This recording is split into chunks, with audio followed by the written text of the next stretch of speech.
L'Assemblée générale de l'association Save Africa s'est tenue à Hombessa sous le thème « Traditions bantou et africaines ». Tenue du 8 au 22 mars dans l'arrondissement d'Hombessa, département du Mbamé-Inoubou, la table ronde qui s'est voulue abrapalable s'est axée sur la réflexion des origines de la tribu Yambassa, composante du peuple Gounou ou Begounou. Les Gounous sont un peuple de 35 000 âmes selon le recensement de 2005 de l'ancêtre Gounumbono. Ils seront étiquetés par les Allemands dans les années 1800 par le port du Pendé, cache-sexe en langue Gounou. Aujourd'hui, peigne par la force du modernisme.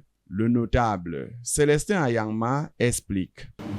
Il y a une femme, une fille, qui a donné naissance à Lama. Parce qu'elle était une fille, ne pouvant pas siéger dans la forêt sacrée.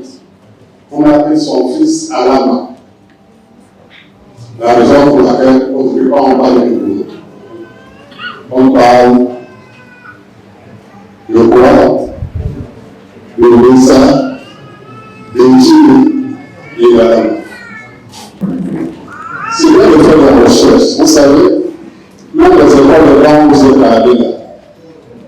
On nous a dit qu'il y a des ensembles, des sous-ensembles, et même des sous-sous-ensembles. Je ne m'énerverai jamais d'appartenir au peuple Yambassa. Organisé par l'association Save Africa, qui promeut un développement endogène intégral et durable en vue de l'éradication de la pauvreté dans le monde, Pierre-Paul Moubitan, grand prêtre africain et fondateur de la dite association, s'explique. La première réaction, c'est d'abord de dire que ce problème n'est pas spécifique au Congo et des pays, mais il est spécifique à toute l'Afrique. Toute l'Afrique souffre de ce problème de contact avec les colons qui a travaillé consciemment pour que nous perdions notre identité.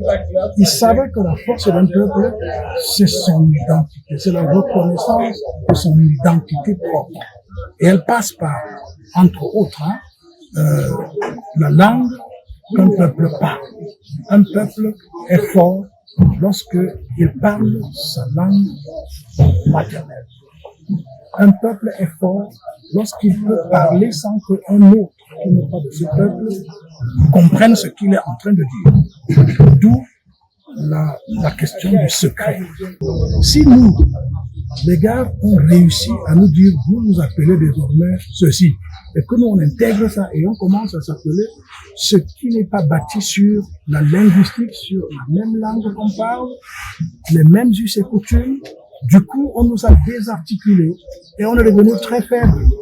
Et donc nous sommes aujourd'hui uniquement des assistés et des éternels personnes qui demandent de l'aide. Donc vous voyez que ce problème des Gounous, et c'est pour cela que cette conférence a le mérite de prendre un échantillon dans les peuples africains, et en particulier donc de ceux qui résident dans cet endroit où le Sahara et dans le Bam, pour pouvoir voir quel est le problème, qu'est-ce qui retarde, qu'est-ce qui fait que le Bantou et donc l'Africain en général n'arrive pas à déployer tout son potentiel qu'il a.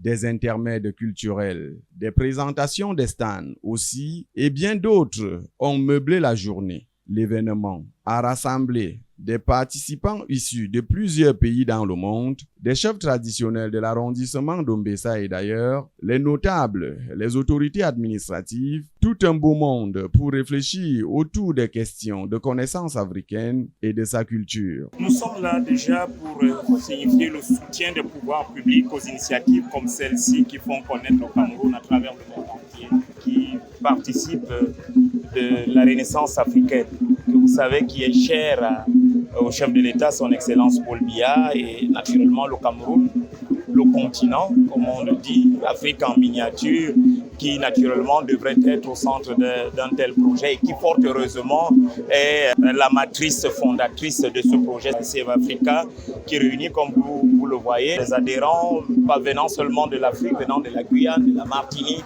et de toute l'Afrique, comme vous l'avez vu, on a vu là, parce qu'ils adhèrent effectivement à cette idée et qui, sur le plan socio-économique, naturellement, font connaître notre pays. C'est une œuvre qui a un impact, une portée internationale. Et c'est pour cela, effectivement, que le gouverneur de la région du Centre nous envoie pour dire ses encouragements, signifier son soutien, le soutien des pouvoirs publics à son promoteur, M. Pierre-Paul Militant.